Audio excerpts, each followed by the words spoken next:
Roddenberry Podcast. It's 7 p.m. Pacific Standard Time and 10 p.m. Eastern Standard Time, and it's time to choose to live with us here on Mission Log Live. And tonight we are back to discuss more Star Trek Discovery. I'm Norman Lau. And I'm Holly Amos. And tonight we'll be discussing Star Trek Discovery Season 4, Episode 3, Choose to Live, which is a nice callback to things that we've already seen. Not just in the Discovery series, but in Picard, obviously, too. Yay, tie-ins. Get your questions and comments ready and give us a call. You know how to do it.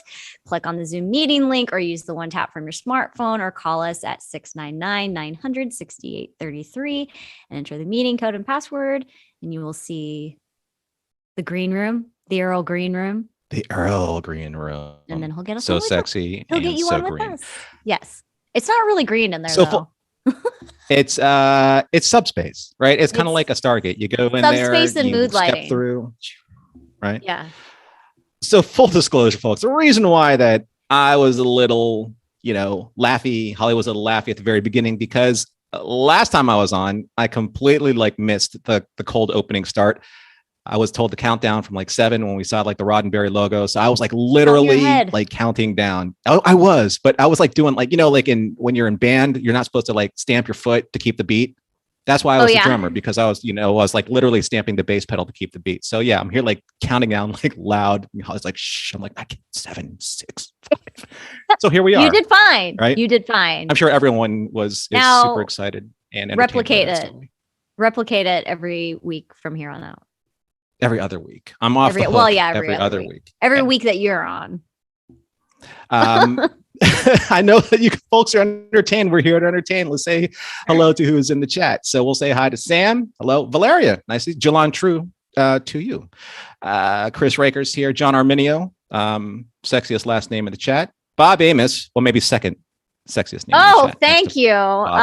Yes, we are Scottish. You are. Let's see. Marilyn, good to see you. Alan, what's up, buddy? Thank you for choosing to live with us. We have one Paul. We have Captain Mike.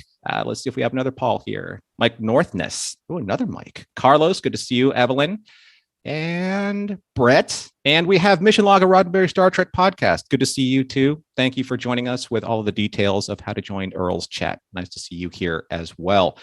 Paul Harvith. Hello, Paul and Scott Palm. Always nice to see everyone in the chat. So back after Thanksgiving holiday, and I hope everyone that celebrated Thanksgiving ate too much, drank too much, and listened to all your backlogs of Mission Log. Did you? Did you all in chat? Did you, Holly? How was your Thanksgiving? Did I listen to backlogs? I did not, but my Thanksgiving was great. I had, friends, sort of orphan friends here in Los Angeles, and it was delightful. How was yours? It was great. I did pack a pair of sweatpants, so I did the obligatory watch Thanksgiving Macy's Day Parade in sweatpants. My mom did not let me go to her country club in sweatpants, even though that they were fashionable and straight leg. I was wearing jeggers, so I thought that they were black, formal-ish. Okay. They were comfortable. But no, unfortunately, but I did wear them afterwards in the aftermath, as most people do. So aftermath of Thanksgiving sweatpants are a necessity, I feel like. Did you threaten people with sweatpants at your party? Did you bring? I actually tweeted that I was going to wear that. I was I might just wear sweatpants, and I ended up wearing leggings, which is almost like a dress up, still elastic to not be uncomfortable. Exactly. But I didn't go the full sweatpants route. Oh, it means you didn't eat that much, or did you eat that much? I mean, are you a big eater on Thanksgiving? I am. I am, but I'm also a tiny person, so I feel like I don't eat as much as anybody else. Just naturally, I'm weigh 100 pounds, and I'm 4'10". I don't. Okay. All right, folks. So everyone, now you got Holly's size for if you want to send her anything for Christmas, and we're gonna get to Christmas presents halfway through the show. Yeah. if I remember to get that.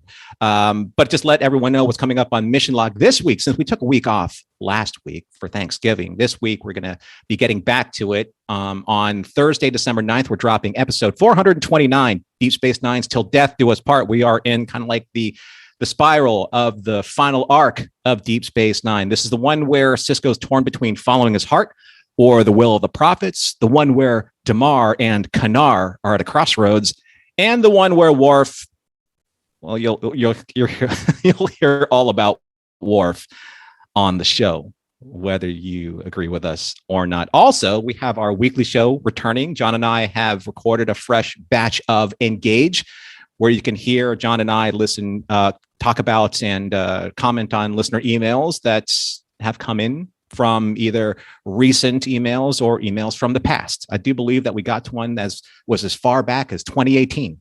Oh, that far back. Okay. Like Sherman Time Machine, that far back, right? Okay. And also we also have Mission Log podcasts for Star Trek Prodigy that are also covering episodes 1 through 5. And we also have Mission Log the Orville. You can find all of those podcasts on YouTube on the Roddenberry Entertainment channel. Lots of Mission Log going on. Yeah. A plethora, in Thanksgiving spirit, a cornucopia of Mission Log for all the pilgrims and Indians out there. Okay. I'm in that post-Thanksgiving spirit.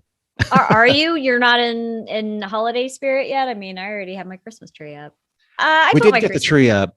Yeah. I get my tree up later than most people, I feel like, but that's because I have Thanksgiving decorations that I feel like are owed their time in the sun. This is this is my first Christmas here in Gainesville, Florida, and my mother-in-law had outside lights put up. Now, this is something that, like, Carol bugged me. Like, we lived in our house in California for like 15 years, and I never got Christmas tree lights up. I'm sorry, mea culpa. I just never did. But now we have Christmas lights up around the house. She's very excited. I'm off the hook. Christmas is coming shortly, and we're going to have a reminder of Christmas gifts for you later on in the show. That's my second self-reminder. Yeah, good for you. But here we go. We're going to talk about Star Trek Discovery Season 4, Episode 3, Choose to Live. And here is your recap. Upon entering planetary orbit to transport a much-needed shipment of dilithium crystals on behalf of the Federation, the USS Credence and its first officer, Patrick Fickett, are boarded and attacked by assassins who steal the dilithium shipment and murder Fickett in the process. This crime is captured by a security camera and is reviewed at Federation headquarters by President Rillak, Admiral Vance, President Tarina of Ni'Var, and Captain Michael Burnham. The assassin is Javini, a nun of the Qowat Milat, who has also been linked to similar thefts. However, this was the first which resulted in the death of a Starfleet officer. All agree that Javini must be apprehended. President Rillak defers to Ni'Var's guidance in this matter. Gabrielle, Burnham's mother, arrives shortly after to represent the Qowat Milat in this joint mission to apprehend Javini. Later in the mess hall, Lieutenant Tilly joins Saru and confesses to him that she is struggling with defining her comfort zone. In his own comforting way, Saru advises her to find something meaningfully useful to do. Meanwhile, in engineering, Michael checks in on Book to see how he's coping, while Stamets informs her that he's almost certain that the dark matter anomaly, or DMA for short, is a primordial wormhole and is ready to share his findings with the Ni'Var Science Institute. Book wants to go with him just so that he can stay preoccupied and feel needed. However, Stamets is concerned for his emotional well-being. In sickbay, Great Hal synthetic golem is ready for reintegration, a la the procedure done to Jean-Luc Picard over 900 years ago. However, when Guardian Z of the Trill arrives, he warns Gray, Adira, and Dr. Culber that there are no guarantees that this will work at all. However, Gray desperately wants to be whole again. Before heading out to track down Javini, Saru advises Michael to add Tilly to her away team. He believes that she would bring a unique diplomatic perspective to the mission.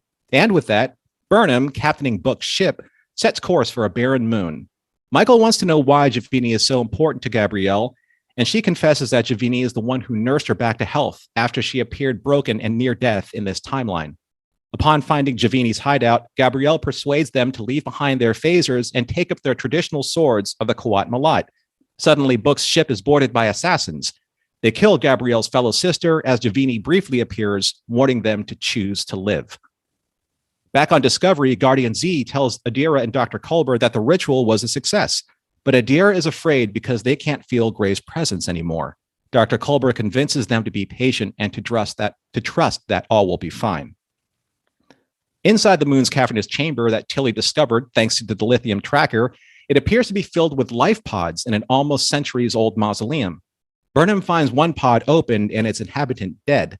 Gabrielle recognizes Javini's cloak covering the dead alien and realizes this is Javini's oath to protect these aliens from being desecrated.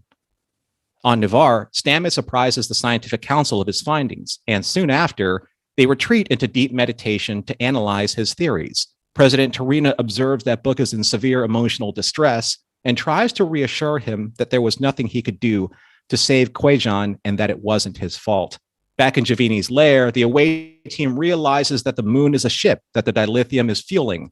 Upon finding the controls, which Tilly then sabotages, Burnham spots several glyphs on a wall illustrating the plight of these aliens who were forced to leave their homeworld in cryogenic stasis, hence the hundreds, if not thousands, of pods inside the cavern. Realizing this is why Javini is here to protect these aliens, Michael orders Tilly to deactivate the moon's engine, which also turns into the bait to force Javini to come out of hiding.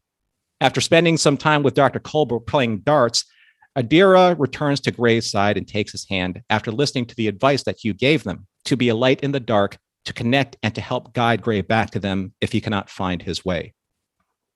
Shortly after Tilly disarms the moon's ship engines, Javini emerges from the shadows and easily subdues Gabrielle.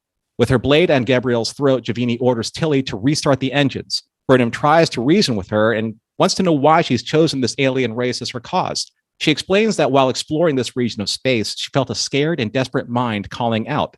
She discovered I knew I was going to butcher this word, Taglonin, who was dying, and the rest of his species, the Abronians, who were being harvested by hunters because of the high concentrations of latinum in their biomatter. Javini needed to steal dilithium on their behalf so that she could power and avoid the gravimetric anomalies that destroyed Kwejian, since the Abronians were still in stasis. Back on Ni'Var, after their meditations, the Science Institute believes that Stamets' theory about the primordial wormhole is inconclusive. However, President T'Rina wants to explore one last option. She mind melds with Book to see if he observed any Cherenkov radiation at the time of Kwejian's destruction. And even though T'Rina was unable to find that evidence, she did help Book remember his very last memory of his nephew Leto, who looked upon his uncle with love just before Book left to investigate the anomaly approaching Kwejian. On the moon ship, Burnham manages to repair the cryosystems that prevented the Abronians from reviving and populating the nearby planet, which was the goal of their journey. With the Abronians no longer in danger, Javini's oath is complete. She surrenders to Gabrielle, who takes her into custody. Upon returning to Federation headquarters, Gabrielle clarifies to Tilly that the Quat Malat phrase, choose to live, can be interpreted as one must be willing to look inside themselves with absolute candor. When they finally arrive, Javini is turned over to President T'Rina with the approval of Admiral Vance. The Ni'Var are now in custody of Javini and will judge her as they see fit, which angers Michael. However, President Rillick assures her that those who died by Javini's hand will not have been in vain, when the Ni'Var rejoins the Federation thanks to diplomatic missions such as the one Burnham has just completed. In sickbay, Grey Tal comes to life as Adira watches in amazement and disbelief. He said he felt whole and complete and heard what Adira said the whole time, and they helped him find his way back to them. Finally, Michael finds Book in bed, staring at a hollow projection of Kwejian's forest on his ceiling. He tells her that he was given back a memory of Leto and has found some peace, at least in the remembrance of that moment. She replies, "Sometimes that's all we get." The end. That was long. That was long. There was so much going on in this episode. I literally like read through it and rewrote and edited. I'm like, how much of this can I cut out without just being all plot? Right. So, not saying it's a bad thing. I'm just saying that it was a very dense episode. Well, I think one of the things that they did well with this episode was continued the larger storytelling, which is obviously this anomaly and Kwejian being destroyed, but they've also tied in something that was essentially a self-contained storyline with these aliens on this moon ship. It's a ship. That's no moon. That's the wrong franchise. So, I mean, I appreciated that they were doing some self-contained storytelling that at this point doesn't seem like it would need to be serialized. Mhm. I think Javina might come in later, and maybe these aliens will come in later. But if this is all of the storytelling they were going to do about that, I would be fine with it because it was an interesting storyline. I don't remember. I don't really have the best memory for these details nowadays. But is this the first time that they mentioned Noonien Singh and Picard's, the whole Picard golem and how they were going to use this to do great, like in Discovery? I mean, it's the first time. Well, this episode was not the first mention of that. Okay.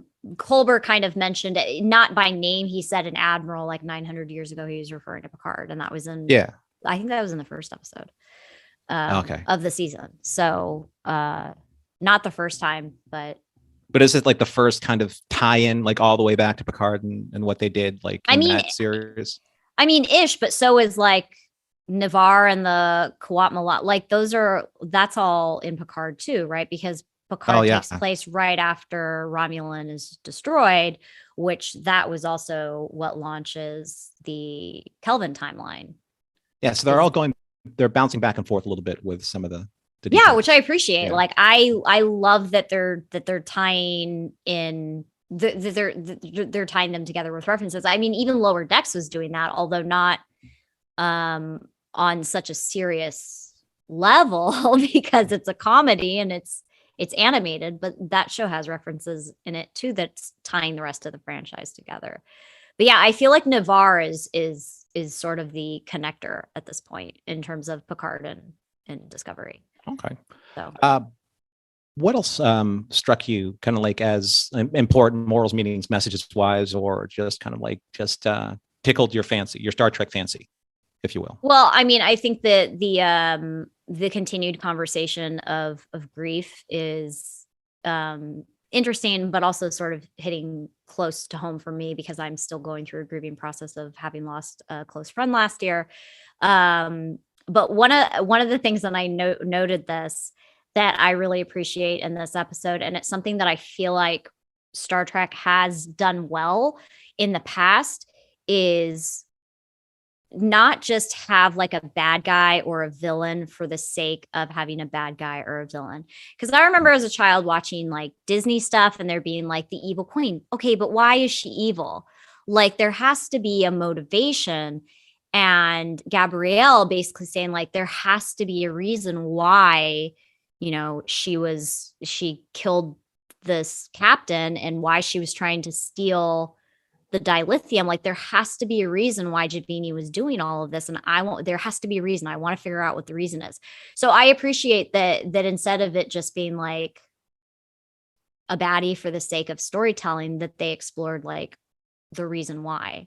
And we got to the bottom of it. It seemed like Javini was kind of like going through her own Kobayashi Maru. Like, what does she do? Does she not help the people that have cried out for help? Because that's what they do, right? That's what the Qowat Milat, they take that oath, they pledge their oath. Yeah. But now she's stuck with the oath being pledged and having to basically go through or fight her way through every hurdle and obstacle. She didn't want to kill that, thicket. Oh, and I'm sure she wanted to avoid all of that. I'm sure Gabrielle knew that too, which is why she was like, this doesn't fall in with the person that I know. So there has to be a reason why this is going on. We need to explore that. She's not killing because she's just a psychotic serial killer. Like there's motivation that we're not understanding and not privy to. And like, that's what happened. And it was like, she had to keep them a secret. That's why she didn't even Burnham is asking, like, why didn't, like, we would have given you the dilithium if you had asked. And she was like, but if I had asked, I would have had to divulge this species' existence. And I'm sure Starfleet would have been like, oh, we're interested in that. And then, something terrible could have happened. Yes, their biomatter is made up of platinum. Tell me more. Yeah. Right. So, but I mean, I feel like off the radar too. Yeah. But I feel like from all perspectives, like, and for everybody in this episode, like it was an interesting political and moral conundrum for everybody, which in terms of storytelling, I'm like, oh, that's like, I wouldn't know what I would do in that scenario. Well, let's see what the callers have to say about it. So let's get our first caller here. We have David. David, welcome. I'm not sure if we've talked before on Mission Log Live, but nice to see you. And thanks for calling in. And let's jump right into it. Yeah, absolutely. And yeah, you're representing with the disco shirt. How did you feel about this episode? How did this episode speak to you? I thought it was fantastic. I agree. It was a really fun not fun. It was an interesting exploration of how different people can process grief differently. And it was basically like therapy, the episode. Like you can either retract and protect from grief, hide the aliens that you're grieving and don't let anyone possibly hurt them again. Or you can reach out to somebody and they can help you process whatever's going on and you can move through that grief. So Book had that with the president after he also opened up with Stamets. Once the problem was brought to the attention of Michael Burnham and Dr. Burnham, she was able to move forward and let go of that grief. And then Tilly's starting to grieve for whichever path she's feeling the end for. She's starting to feel that as well as honor it. And she couldn't do that without talking to Dr. Burnham as well. So this was very much. Oh, and then Adira and Culber, Yeah. And then Culber and Saru. This was pretty much everybody going, what are we doing? And everyone going, we got it. So I thought that was great. The concept of them still really trying to find their way and grieving everything that because in terms of grief, that's why this is so heavy on grief, because there's so many different characters that are grieving differently and grieving different things. Well, they lost their whole life. The whole crew lost their whole lives a season ago. They all left everything behind. Right. And now Booker that's a massive amount of grieving grief. the loss of his planet. And, Tilly, I think, being as lost as she is and not really like knowing what direction to go in or what her goals should be, like what does she stand for. I think that obviously that's all very much related to her grief of having lost their lives, and all they have is each other now. There's kind of like, it's in, at least in like fiction or something on TV or something that you see like in a serialized comedy or even in a drama, there are ways that people that are transitioning from kind of like one career to another or one pathway into another, they are kind of like trying to figure out like what's next for my life. What do I do now? I just got laid off. What do I do now? And they start making these really random extreme decisions because maybe they've been institutionalized in a certain way. And they're like, once that's gone, who am I? Like, how do I define myself? And I really like that the deeper analysis of the Qowat Milat phrase, being able to look inside oneself with absolute candor, looking at yourself like, and figuring out who you are. That's probably the most difficult question after a lot of shedding a lot of emotion, a lot of grief. Like at the very end of it, who are you? Who am I? What do I want? Right. Book at the end, he was holding on to his amulet because he returned to something that was important to him. This is who I am, or at least who I was. And this is how I returned myself back to Leto, right? That shared moment, the moment that they savor, because sometimes it's a moment is all you get. So I think that's, I never really saw this episode as being a study in grief, but the more that everyone talks about it, the more that makes sense to me, because there are so many different ways, so many different pairings about either providing some type of counseling for grief or working through grief in a very abstract way, or dealing with it head on, or seeing it from even a Vulcan standpoint, from the logical, like it wasn't your fault. Like, and if I can comment on that, I might get a little bit emotional. Book getting sort of the closure through the mind meld that he had done, and basically like being able to see like his last memory of Leto. And what he was concerned about is like, I never told Leto how much he meant to me and how much I loved him. And obviously, the child died before he should have died because he was still a child. The fact that he got closure from that mind meld, I'm quite frankly a little bit jealous of, because I, having lost a close friend of mine last year before his time, it was in the middle of the pandemic, and he was in the hospital for a day, and we couldn't go to the hospital. We couldn't even go say goodbye to him. And I will never have closure on, I will never have like a nice last conversation. Like I'm never going to have that closure.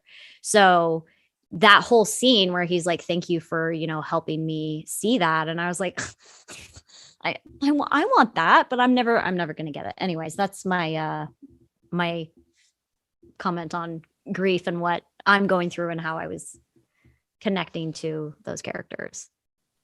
Yeah. I think also, like when we took a look at Adira holding Gray's hand, those are the moments. Those are those moments of silence or reflection, or being able to just focus on the here and now and the present of where you are as opposed to where you should be. Those are also moments of transition, where there are so many outlets and ways of being able to be distracted. You can either be distracted by your own emotions, you can be distracted by outside influences, you can be distracted by everything. But when you really take the time to focus on the very moment that you're supposed to be in, that's probably one of the greatest things you can either do for yourself or for somebody else that needs you to be there. And that's why I love seeing Culber in those moments in this episode, because he takes the time to be and Saru, they're both at the right place at the right time for the right moments, and focus on those moments, even if briefly, but with their fullest attention. And I think that's very important for those characters to interact with them at that time. You need people in your lives like that, or you have to be someone in somebody else's life like that, even for a moment, because sometimes that's all we get, like Michael Burnham says. We have a couple more callers lined up here, David. So if there's anything else you'd like to talk about before we just real quick, we also got our usual Lower Decks predicts everything. So we got a mother-daughter team working to save a failed cryo ship full of insectoid aliens. Fair. We got Tendi was the one pushing Rutherford to get out of his comfort zone and go work on Billups's mom's ship. So, getting out of your comfort zone. And then Mariner took Boimler off the dangerous mission. Saru put Tilly on the dangerous mission. In which literally she could have died. Like, not trained for this. Burnham even makes a comment. No, take her anyway. Of her skill, that's kind of at the bottom. Okay, so I'll bring it up. I didn't want to bring it up, but we're talking about it. Norman's going to go on a tangent. I'm going to keep you on the hook for a couple more minutes, David. So my biggest personal gripe, and it has nothing to do with the storytelling, it's just my personal gripe. So as a trained European sword fighter, I've trained and I've done training. And the worst possible thing you could do to somebody is throw them a weapon and say, your life depends on it. Now go. Especially when you have to fight against highly trained assassins who know how to use that weapon a billion different ways to kill you in a tin can. Why they give up their phasers is just ridiculous to me. I'm going to say it. That was just bad. It was like, you know what? Stick a phaser in your boot, put it on a chair somewhere, do what Laris did in Picard and tape it underneath your desk. Do something. Norman wants her to have a little cricket. I want a cricket phaser. Where's mine? I see you have a phaser rifle behind you. Cricket. Oh yeah, they're around. I'm sorry. It's just one of those things that like drives me nuts. I'm like, just don't do it. No, don't put somebody in. And like you said, Dave, like Tilly was like low on the combat training totem pole. Sure, now give her a sword.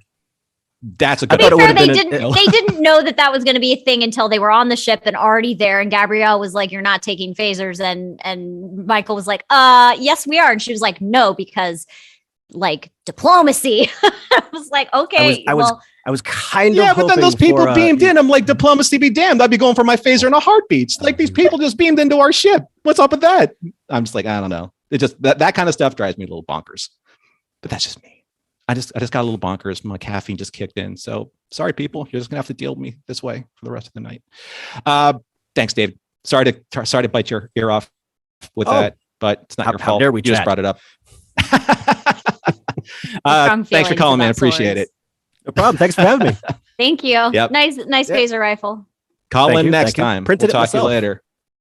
Oh, that's very cool. Very cool. Yeah. All right. So are we going to talk about Christmas? Remember.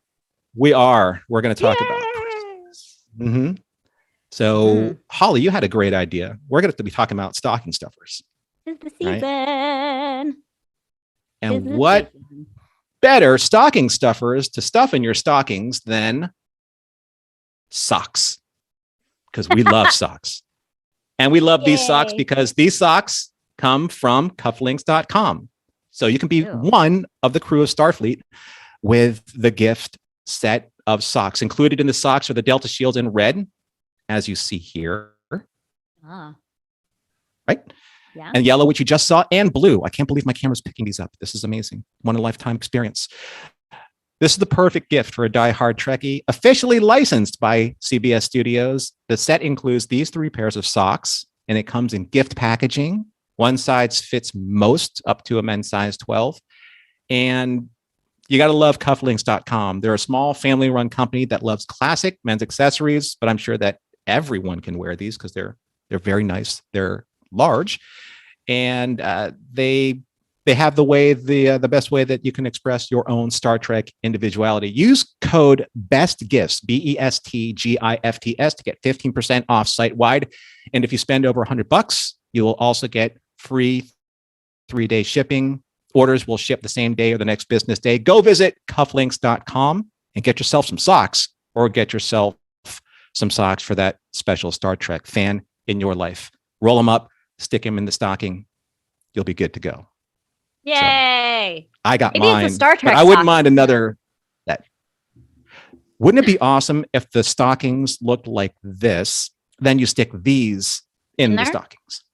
I mean, there are Star Trek stockings. Double Delta. They exist. Double down on your deltas. That's all I got to say. All right. Yes. All right. So enough of that fun, because that's way more fun than anyone should be allowed to have. We're going to get up to our next call, and we have Valeria. Valeria, hi. Welcome back to Mission Log. Good to see you. Jill on True. Jill on True. So, first thing I want to bring up, just very quickly, the thing with Book was very, very cool.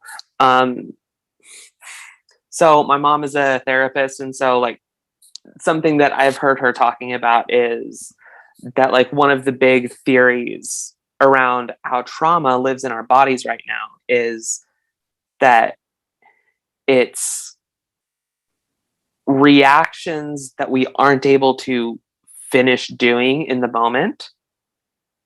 And so a lot of the ways that therapy is going with things is finding ways to be able to take us back to that moment and complete the reaction. That makes sense. And that was something that Book got to do with the meld. Right. Go back to that moment and then run it through to its actual conclusion that he didn't get the first time around. And I just thought that was really cool to see that in practice. Oh, it must be interesting to be watching it with your mother then. Is she's watching it with you? No. But you've just made that connection because she talks about that type of thing? Yeah, she talks about that. It's something that I've talked about with my own therapist when I've been in therapy. So yeah, like it's just like, oh, hey, connecting that dot. That I thought it was really cool to see that in action. Did you feel that way about any of the other characters that are kind of like working through their own processes in this episode?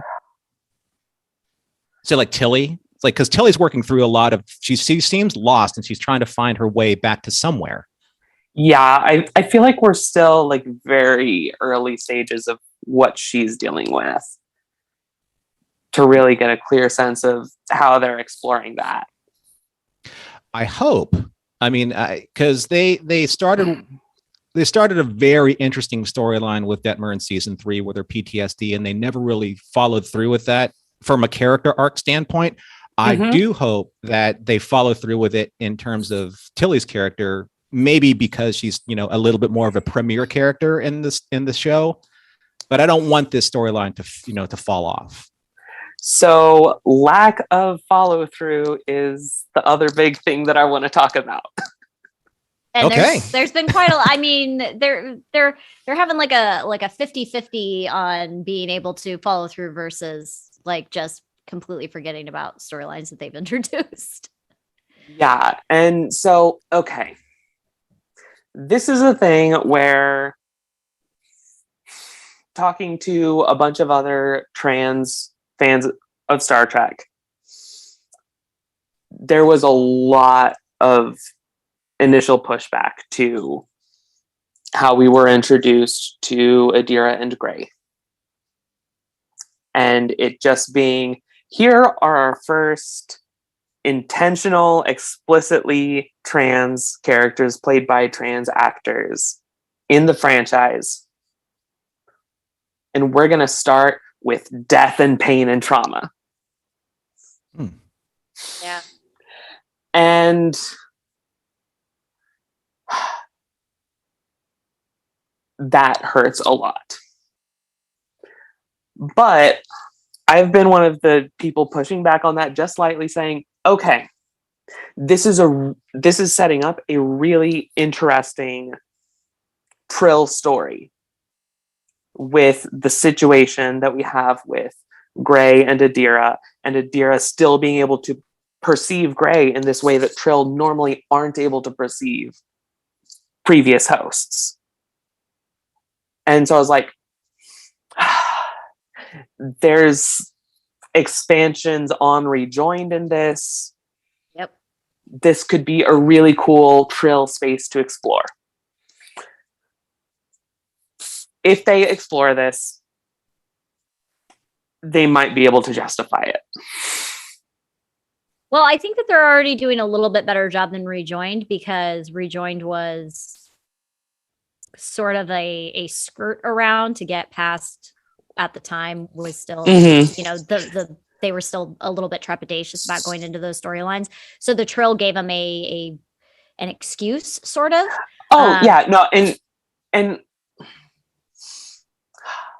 I am only very tangentially connecting this to Rejoined, but yeah, where they were already in a relationship, and then we have this, they're in a relationship, Gray dies, Adira becomes the new host, and then Gray is still around somehow. How does that play into the reassociation taboo? How do we deal with this weird connection? And we haven't explored that at all. And instead, we're just jumping straight to, okay, yeah, no, let's just completely remove Gray, and maybe they take us to an alternate timeline of facets and explore, you know, what would have the implications for Dax been if Curzon had stayed with Odo. yeah, No, right. Maybe they explore that.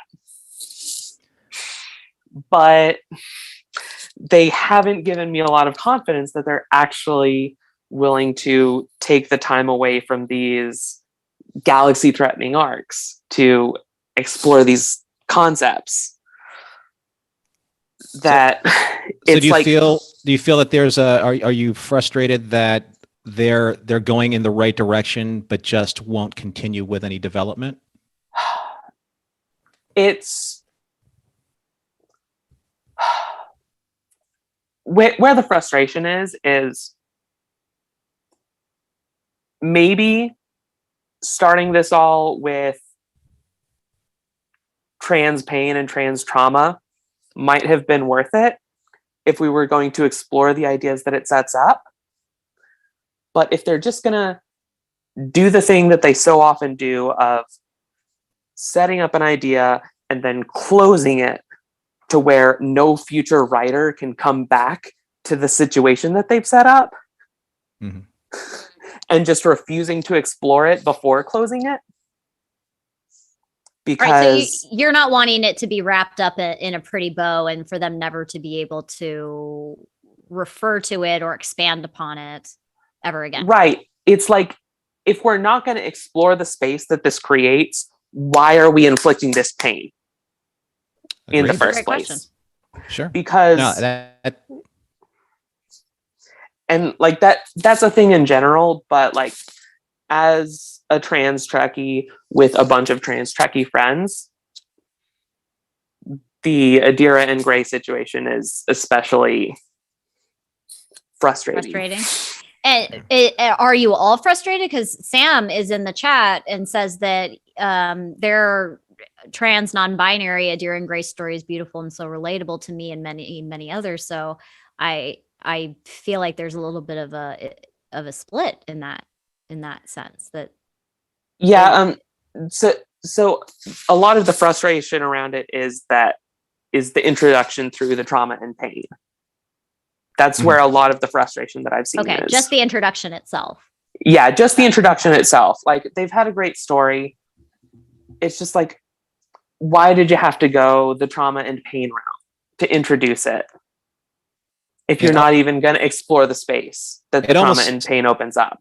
Right. It almost seems that a lot in these decisions, they're using very heavy-handed dramatic choices to try and introduce, maybe a conflict or reach an emotional state that doesn't necessarily have to be there to introduce certain characters. Right.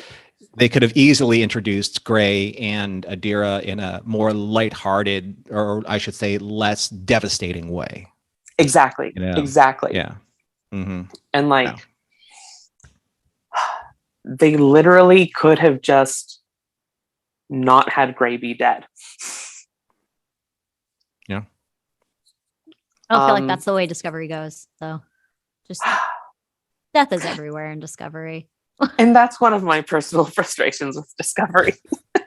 Because it's dramatic storytelling. That's what they want. Well, you know what? I think it's fair to say, though, that even if it is, if they don't explore ideas and they lead the audience down certain paths where audience expectations rise and say, you know what, I really wish that they followed through with characters that we care about, and don't, and say go into 2 episodes of a Mirror Universe arc that doesn't go anywhere. Yeah, I'll say it. Then I think that they waste they waste valuable time setting up expectations that are never met or even close to being met by the audience that they are trying to be emotionally responsible for. But I guess we're just going to have to see if that pans out. And I hope it does. I hope for the sake of the community that they tell this story in a way that you guys feel a little bit of justice in your representation. Mm-hmm. I mean, so fingers crossed for you guys. I'm rooting for there to be like a good storyline that you're all happy with. And I agree. I agree with what you're saying. I want to see a good story arc coming from this, and I think it would be irresponsible for the writers not to do so. I just think that because I think that it's interesting what they're doing with Adira and Gray, and if they're not going to do anything substantial with it, then I think there will be a really hugely lost opportunity on so many levels. Appreciate right up there with knocking Osira and Rin off before we could explore any of the cool stuff that could have come with them. I know. Right. Rin was such a good character. I was so bummed. Just okay, he's toast. Bye. Yeah. Well, thank you for your perspective. I appreciate it. We appreciate it. Thanks, Valeria. It's nice to see you, and nice to see you too. And I'm sure we'll hear from you in the next call if if the story goes one way or the other. Hopefully, it doesn't go awry. Yeah. Oh yeah. Yeah. You know me. I'm calling in bedtime allowing. All right. It's nice to see you, and take care. Thanks for calling in. Nice to see you too. Appreciate it. Okay, Master Jokester Alan Simonis, what you got for us? From the lower decks. From the LDS. Oh boy, yes. Yeah, let's change paths. Let's do a 180. But I was just fascinating just listening into your conversation there. That was really, really good. I appreciate getting sort of like a bird's eye view of that unfolding. And yeah, I just want to echo that I hope that it turns out to be something that's meaningful and interesting and impactful for this, underrepresented segment of our fandom, because I feel pretty secure in feeling that my story has been told, and maybe it's time for other people to get a chance at the free throw line for a couple of shots. Oh, you sports baller! How dare you bring sports balling details into my show? Oh yeah, well, sorry. I appreciate it as a former varsity basketball player. There you go. Really, sports ball reference. Basketball at 4'10". I'm not. Yeah, I was going to say I don't want to pigeonhole anybody, but point guard. I was a point guard. I shot 3-pointers from the outside, and I basically liked to do anything that someone told me that I couldn't because of my height. Triple doubles. Absolutely. Triple doubles on Holly stats, right? Boom. Boom goes the dynamite. I wanted to circle back around to something you guys were discussing kind of more at the top of the show. And I really liked Javini as a character this week, specifically as a villain, like you guys were talking about. And there's a phrase that gets thrown out a lot that I don't necessarily always agree with, but I think really does work in this case, and that, and that's that the villain is the hero of their own story. Because I think, in a lot of cases it's been used to sort of, it's been sort of misidentified as sort of like this idea that the audience has to not only understand but also agree. You don't necessarily have to agree with it, exactly, but there has to be. And again, I always go back to Disney, because the early Disney films, it was like, the evil queen, but why is she evil? Cruella de Vil. It was, and most of the Maleficent, most of the storylines that they're telling now about these villains, like we're learning their backstory and why they are the way they are and what their motivation is. And at that point, I don't feel like they're villains anymore. I feel like they're antagonists, like Khan Noonien Singh, great representation of a quote unquote villain, but you're sort of like, actually Kirk was kind of not great to him. Like, he has a reason to be upset. And I think I've said that on the show before. A little bit. Yeah. So. I mean, he does see himself as the hero of his story, as does Javini thinks of herself as, this warrior battling, for this lost cause. And the great thing is that, we understand her motivation. We don't necessarily have to agree with it. We just have to know that we have to know what she wants to do, know that she has a plan, and know that she has the ability to carry it out. And she, just they knocked it out of the park this week on all 3 levels. I think that's the thing. And as far as the typical Disney villain, the thing that makes them fun is not necessarily that they are relatable people. In fact, it's the opposite, that they are these sort of like weird, unknowable caricatures of evil that sort of like drop in. And when they take someone whose defining characteristic as wants to kill puppies and tries to layer in this sort of backstory, and it's like, well, no, here's the other side, that is sort of like, and making them into at worst an anti-hero. I mean, I'm still waiting on that. I watched Cruella de Vil, or the backstory with I can't even remember, Emma Stone. Mm-hmm. I watched that and was like, I still am not clear on why she wants to skin puppies. Yeah. I don't think they've gotten to that. I've heard that there's going to be a second one, and maybe we'll get into it. I'm like, but how are they going to explain that and have it be like, not necessarily relatable, but like understandable? Yeah. Or, I think they're already like, oh, that's not really what happened. That's just what people want you to think about her. But really, it's this other thing that's, I don't know. Well, that's why Gabrielle said reasons matter. You have to understand the reasons. And that's what started this whole thing, is the reasons matter. Exactly. And I was like, yes, I want to know what her motivation is. I don't want her to be a villain for the sake of being a villain.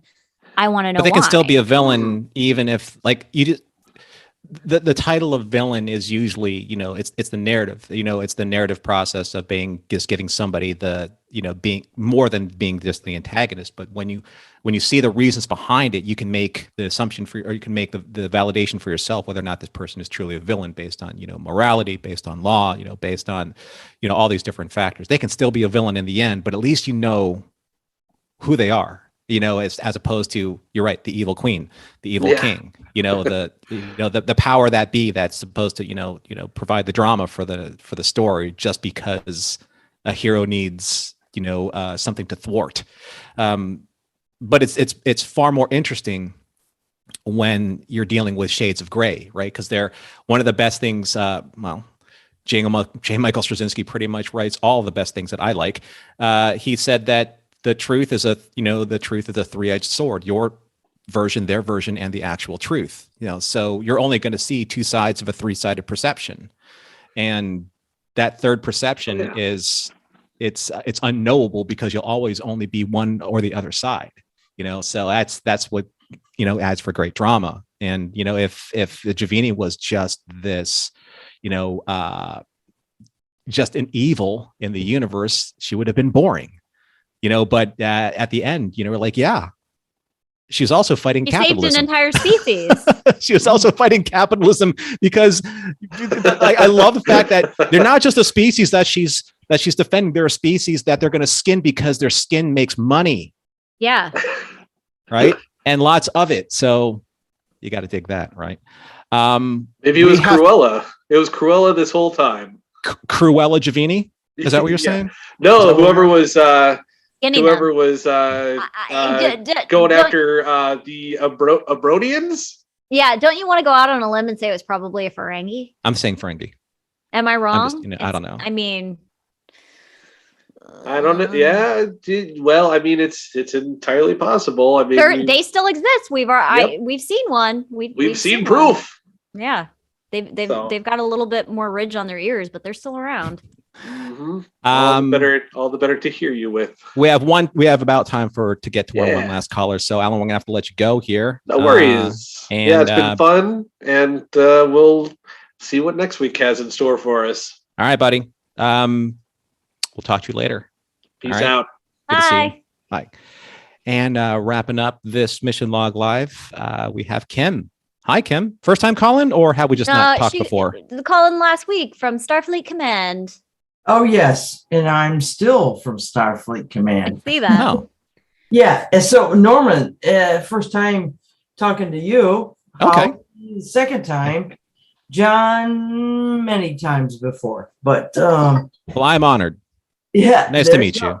Yeah. So I figured I was late getting in, and I forgive if I cover some bases that was covered early in the show because I came in late a little bit tonight. But tonight's this last episode of Discovery, the one thing I found that was a little weird was the way that they left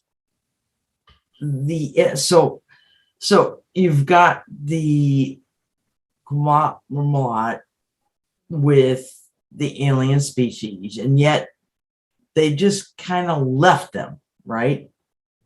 The species that was going down to the planet? The Abronians. Yeah, on the moon, ship. The moon ship, and the planet that they're around, that's supposed to be their new home. So they're going down to the planet. That's where they're going to live. Right. Well, I didn't quite get that, but yeah, there was a very brief scene because it's almost missable where they're taken off in book ship, and then they see a bunch of ships and a bunch of floating energy dots kind of head towards the planet. Yeah, and there's a conversation earlier in the episode where they're talking about when they're trying to figure everything out, when they find out that they're not in fact dead. This isn't a graveyard. They're in stasis. And it was because the glyphs showed that they had to leave their home world, that they were in stasis to find a new home world. They're in this ship and they're circling, they're around this planet, that's supposed to be their new home, but they couldn't wake up because something was wrong with the system, which Michael finds out pretty quickly what was wrong, which that was a little bit questionable to me. I was like, why didn't anybody else figure that out? Isn't she a science officer at one point Yeah. in time? Well, So she was. Yeah. But they're going down to the planet that they were meant to live on. That's their Yeah, new home. eventually. Right. Yeah. Right. Okay. So I need to watch it again because I think I missed that because I'm sitting here kind of going, wait a minute. Okay. They found out what was going on, but yet they just left. So, okay. Yeah, it was. Yeah, I mean, they were leaving to basically give them what they wanted, which was to live by themselves in a new home. Yeah. No. But I mean, obviously they're spacefaring. I would assume because they had to travel in stasis that they maybe have not discovered warp drive yet. And that's why, like, very obviously we like had no interaction with that species.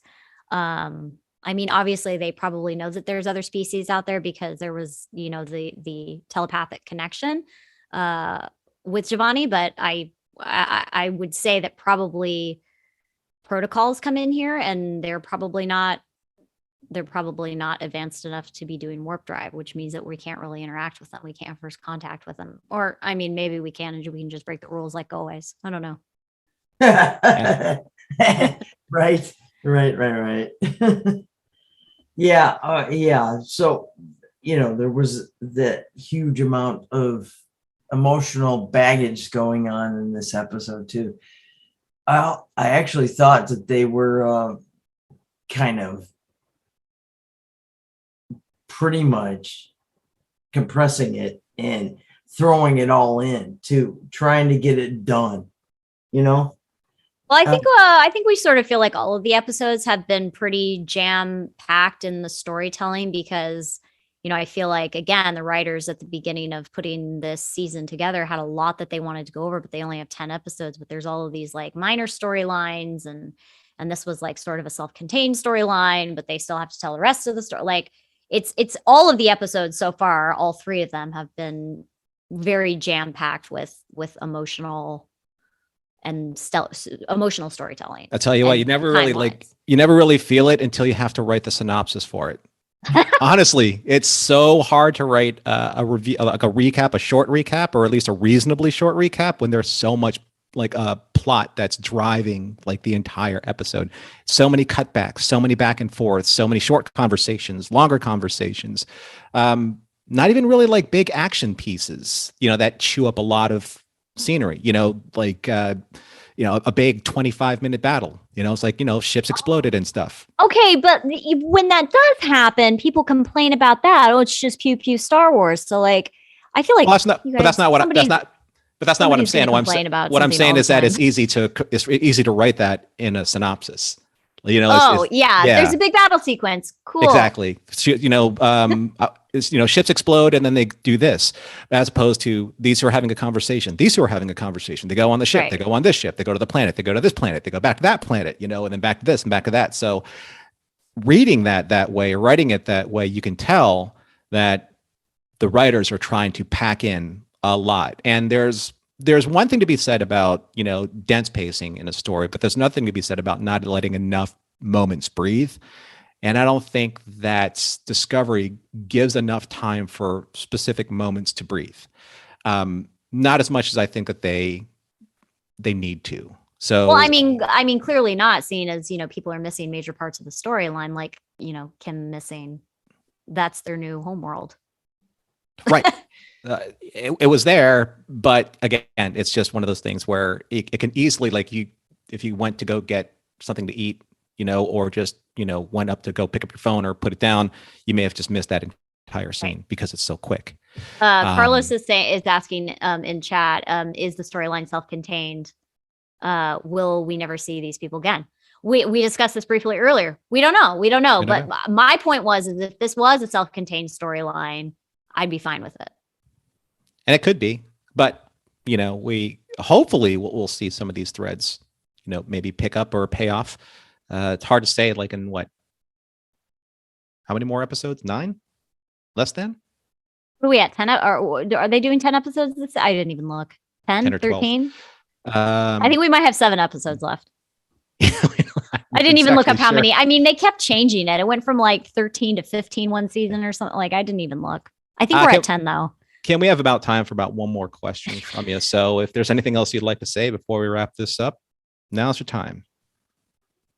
Well, no. Hey, keep up the good work. Glad you guys are here. Glad I to be here. You know, it's been a while since I've been able to check in on a regular basis. So good job. 2 weeks in a row. Yay. Well, thanks, Kim. Appreciate you calling in from Starfleet Command. Back in San Francisco. Yes. The old Starfleet Command. Well, that's pretty much it, Holly. Yeah. That was a jam-packed episode for a jam-packed episode.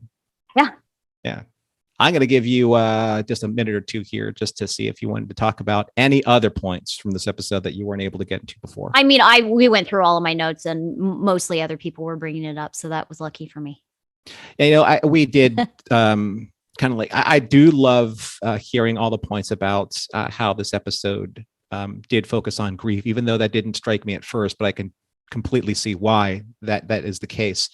And it'll be interesting to see how like all of these different threads and plot lines pay off for, you know, members of the audience, because there are so many different ways and means of representation in this episode, in this series, that can pay off if the writers, you know, allow those storylines to pay off.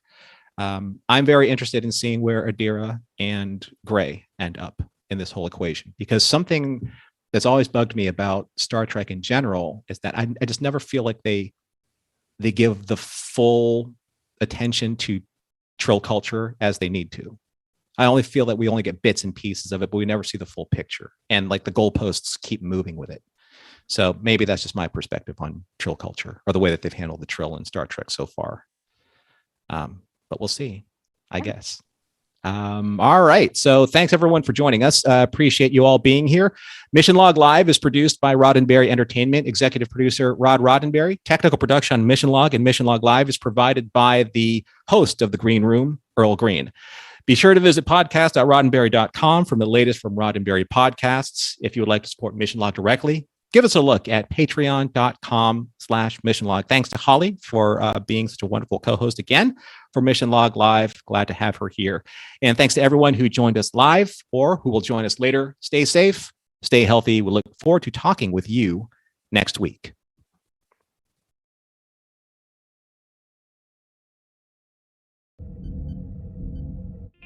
This is a Roddenberry podcast. For more great podcasts, visit podcast.roddenberry.com.